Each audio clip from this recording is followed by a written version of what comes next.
Hi friends, welcome to my channel. First గురువు యొక్క ప్రార్థన. గురు బ్రహ్మ గురు విష్ణు గురుదేవో మహేశ్వర గురు సాక్షాత్ పరబ్రహ్మ తస్మై శ్రీ గురువే నమః. మీలో ఉన్నటువంటి పరమాత్మకు నా యొక్క ప్రణామములు. ఆ రోజు అర్థమయ్యింది కదా బుక్లోది, ఇంకా కొంచెం చెప్పుకుందామంట. కాలం గడిచే కొద్దీ ఆ జ్వాల అంతకంటే మించింది అని నేను కనుగొన్నాను. అప్పుడప్పుడు నేను ఆ జ్వాల ముందు కూర్చొని కళ్ళు మూసుకుంటే మాత మరి శ్రీరాముల ప్రయాణ చిత్రాలను చూసి వారి సంభాషణలను వినగలిగేదాన్ని. వాటిని అనుసరించే వారు ఎక్కడ ఉన్నారో నేను తెలుసుకోగలిగేదాన్ని. మాత తనను చేరగల ఒక మార్గాన్ని నా కోసం తెరిచి ఉంచింది అంది. అది లంకకు వెళ్ళే వరకు ఎప్పుడూ మూసుకుపోలేదు. సోమ ఆగి మళ్ళీ చెప్పింది. నేను దీని గురించి ఎప్పుడు ఎవరికి చెప్పలేదు. ఎవరికైనా ఏదైనా ప్రత్యేక సందేశం ఉన్నప్పుడే తప్ప నేను చూసినవి కానీ వినవి కానీ ఎవరికి చెప్పలేదు. కొన్నిసార్లు అవి నేను కలలో చూసినట్లు చెప్పేదాన్ని. మాత అయోధ్యకు సందేశాలు అందించడం కోసం అంతా బాగా ఉందన్న మాట వినడం కోసము ఎప్పుడు ఎదురు చూస్తుందని నేను గ్రహించాను. జనక మహారాజుతో ఆమె బంధం ఎప్పుడూ తెగిపోనట్లే. ఆమెతో బంధం కొనసాగకపోతే నేను జీవించలేనని ఆమెకి తెలుసు. ఆ విధంగా నేను ఋషి అన్సి యొక్క గొప్ప తపస్సు గురించి తెలుసుకున్నాను అంది ఆమె. ఒకానొక రాత్రి నా జ్వాల ముందు కూర్చొని ఉండగా శ్రీరాముడు, మాత, ఆత్రి, అన్సూయ ఋషులు ఆశ్రమాన్ని సందర్శించగా వారి సంభాషణలో కొంత భాగం నేను వినగలిగాను.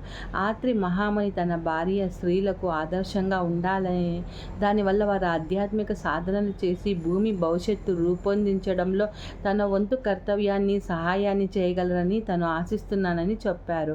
ఆ మాటలు నాకు వినబడ్డాయి. భూమి మీదకి మందాకిని నదిని తీసుకువచ్చింది ఆమెయే.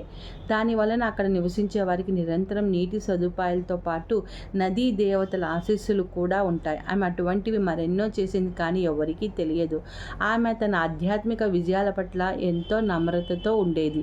శ్రీరాముడు, మాత, ఆత్రి, అనసూయ ఋషులు సందర్శించటానికి చిత్రకూటకి వెళ్తున్నప్పుడు దారిలో ఒక తపస్వి వారికి ఒక పెద్ద అద్భుతమైన గుహని చూపించారు.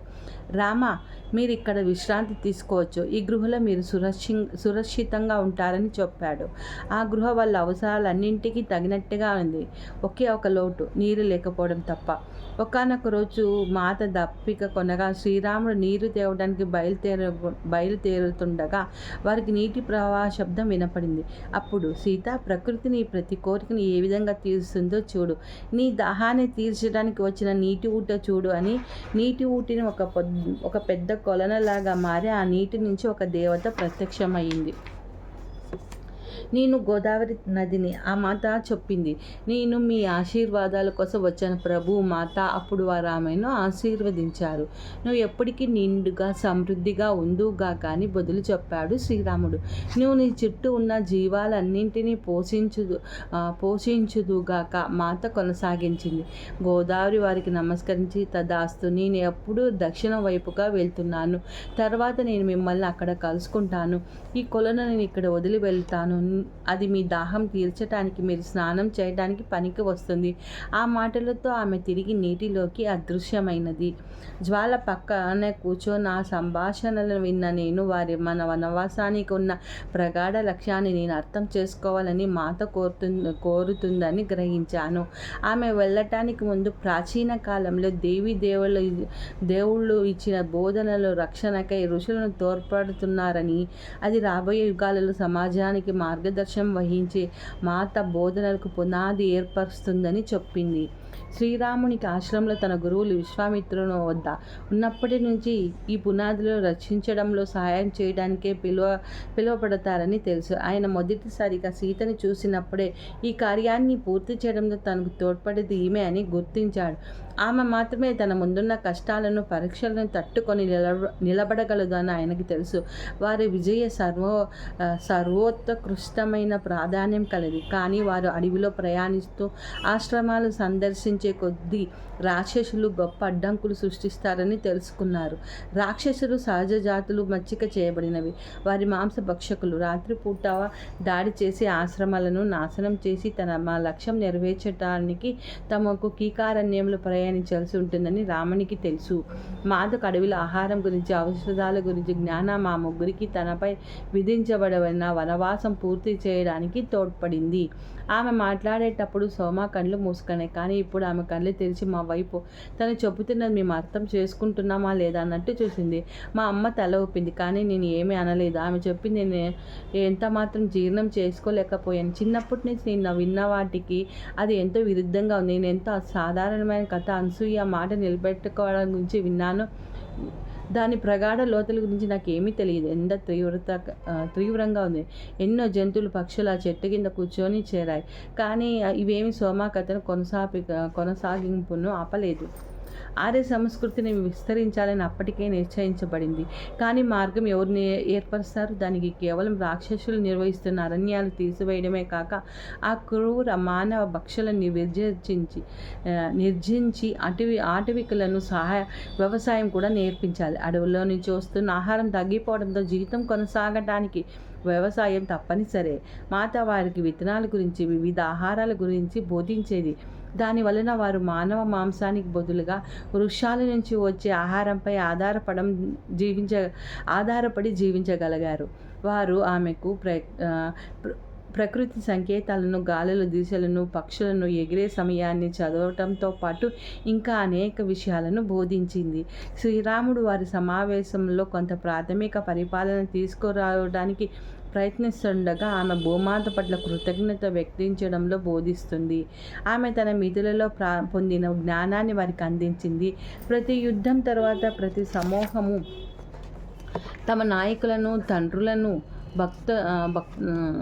భర్తలను కోల్పోయేది.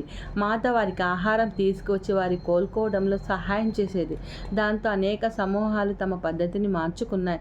ఈ విధంగా అనేక సార్లు జరిగింది. కానీ వారు దక్షిణ పదం వైపు వెళ్ళే కొద్దీ కష్టాలు పెరిగాయి, యుద్ధాలు తీవ్రతమయ్యాయి. నేను ఆందోళన పడసాగాను.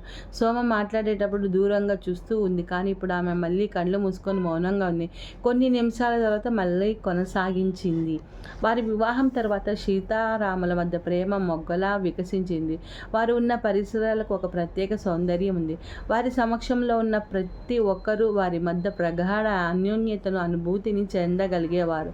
అది అందరినీ చుట్టుముట్టి పరివార కృత్యంలోని వాళ్ళు, నగరంలోని వాళ్ళు అందరూ ఈ ప్రేమ వలయంలో భాగంగా ఉండేవాళ్ళు. అది ఎంతో వ్యక్తిగతంగా మాలో ప్రతి ఒక్కరికి ప్రత్యేక ప్రేమ సహచారాన్ని కలిగినట్టు ఉండేది. ఆమె ఎంతో ఉల్లాసకాలం. అందుకే చివరికి కౌసల్య మహారాణి కూడా సీతను రాముని నుంచి విడదీయకూడదని రామునితో సీత కూడా వనవాసం చేయడానికి ఒప్పుకున్నది. వారికి మాత యొక్క నిజమైన లక్ష్యం కానీ ఆమె సామర్థ్య స్థాయిలు కానీ తెలియవు. కానీ సీతారాములు ఒకరొకరు సంపూర్ణంగా కావించుకోవడం మాత్రం వారికి తెలుసు. వారు అరణ్యాలు గుండా ప్రయాణించేటప్పుడు వారి ప్రేమ ప్రగాఢమై నూతన ఐక్యత స్థాయిలను చేరటం కూడా నేను చూడగలిగాను. మిథులలో మాత నేర్పించిన పంచుకోవడం అనే నియమం ఆమె ప్రకృతిలో ఒక భాగం. ఆమె వేరే విధంగా చేయలేదు. అందుకే ఆమె అవసరం ఉన్న వారందరికీ ఆహారం అందించేది. తమ దగ్గర కొంచెమే ఉన్నప్పటికీ వారికి పెట్టేది. కొన్నిసార్లు చాలినంత లేకపోతే తాను తినకుండా ఉండేది. ఒకానొక రోజు శ్రీరాముడు తన గురించి ఆమె ఆహారం ఎందుకు తీసుకోలేదని అడిగారు.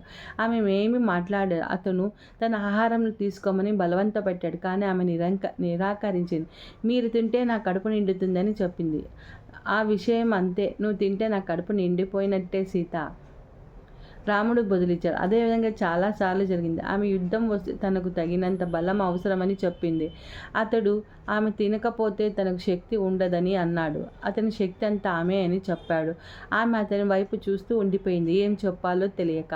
లక్ష్మణుడు ఇదంతా చూస్తూ ఉండి మధ్యలో కల్పించుకొని ఆమె తినేంత వరకు రాముడు తినడని, తనకు ఆకలిగా లేదని కనుక మీరు తినమని సీతను అభ్యర్థించాడు.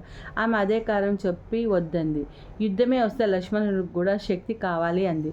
చివరిగా శ్రీరాముడు తను దానిలో సగం తింటావని అడగక పరిస్థితిని గమనించి సీత ఒప్పుకైంది. అప్పుడు లక్ష్మణుడు తన వంత భోజనం కూడా తీసుకోమని పదేగా చెప్పి ఆమె నవ్వి వాళ్ళు తమ కోసం పంచిందంతా తాను తినలేనని చెప్పింది.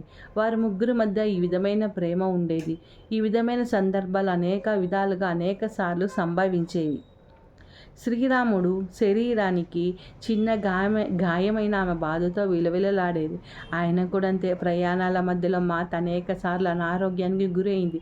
మొదటిసారి ఆమె దానిని దాచి ఉంచాలని ప్రయత్నించింది. కానీ శ్రీరాముడి నుంచి ఏదైనా దాయటం అసాధ్యం.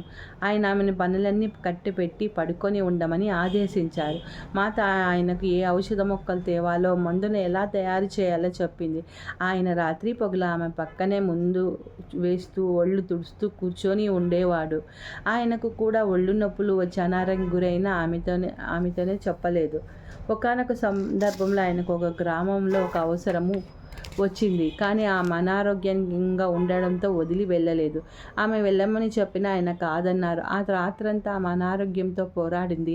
దాంతో ఆయన ఉదయమే వెళ్ళవచ్చని. అయితే మాత ఇచ్చ అసాధారణమైనది. ఆమె కొన్ని గంటల వ్యవధిలోనే కోలుకుంది. అరణ్యంలో ప్రయాణం వారి మధ్య ఐక్యతను పెంచింది. అది వారి ముందున్న జీవితంలో క్లిష్టతకే దారితీసింది. వారు పరస్పరం భావాలు, ఉద్రేగాలను తెలుసుకోవడం కోసం సాధన చేశారు. వారిద్దరిని కాంతిధారలు బంధిస్తాయని మాత ఒకసారి చెప్పింది. ఆ ఫిల్మెంట్ వల్లనే తమ ఆలోచనలు పరస్పర ప్రసారం అవుతాయని చెప్పింది. వారు ఒకే ఆభరణపు భిన్న కిరణాల వంటి వారు. వేర్పాటు అన్నమాట లేనేలేదు. అపహరణకు గురి అయ్యే వరకు అయితే అది కూడా వికాసంలోని అనివార్య భాగమే. సోమ ఇక్కడ ఆగి మౌనంగా ఉన్నది. మౌనంలోకి వెళ్ళిపోయింది. ఆమె కళ్ళు మెల్లగా మూసుకుపోయాయి. ఆమె ధ్యాన స్థితిలోకి వెళ్ళిందని మేము గ్రహించాము.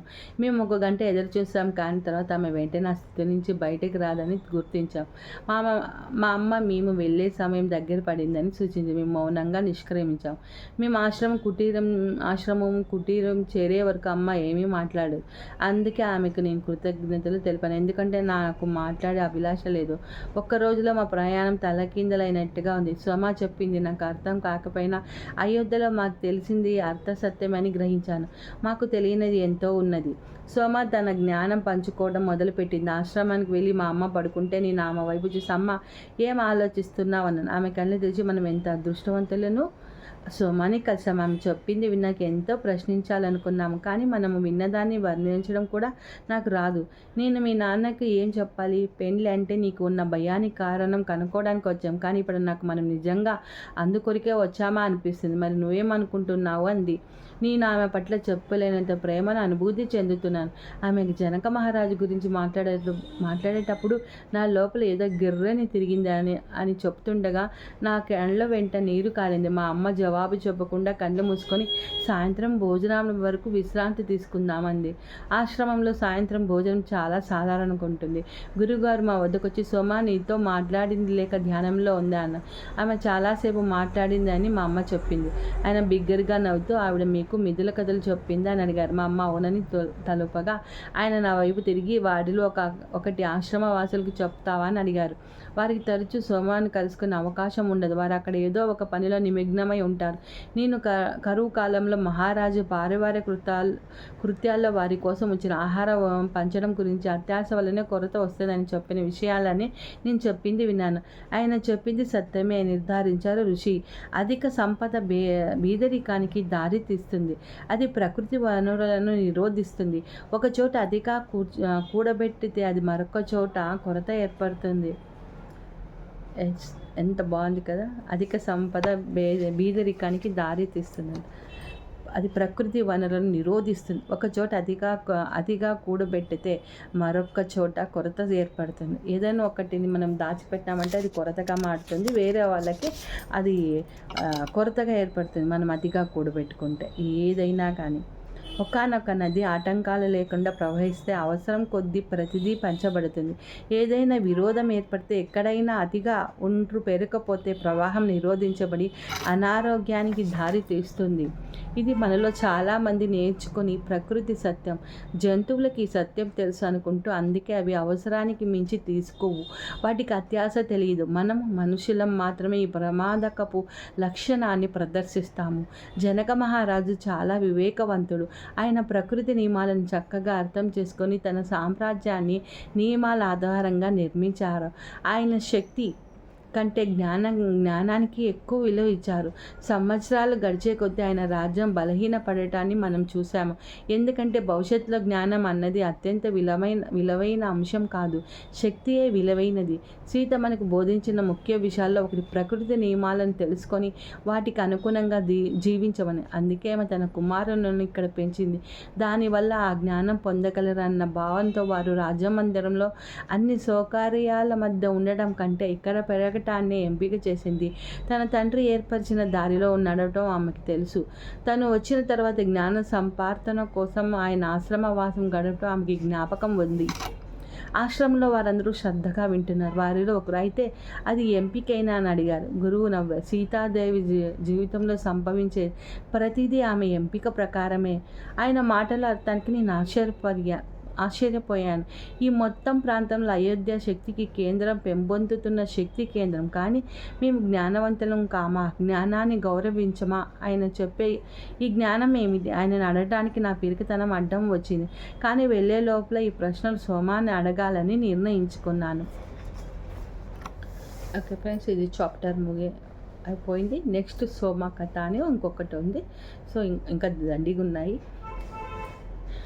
ఇది మన పెండింగ్ ఉండేది ఈ రోజుకి అయిపోయింది. Thank you friends.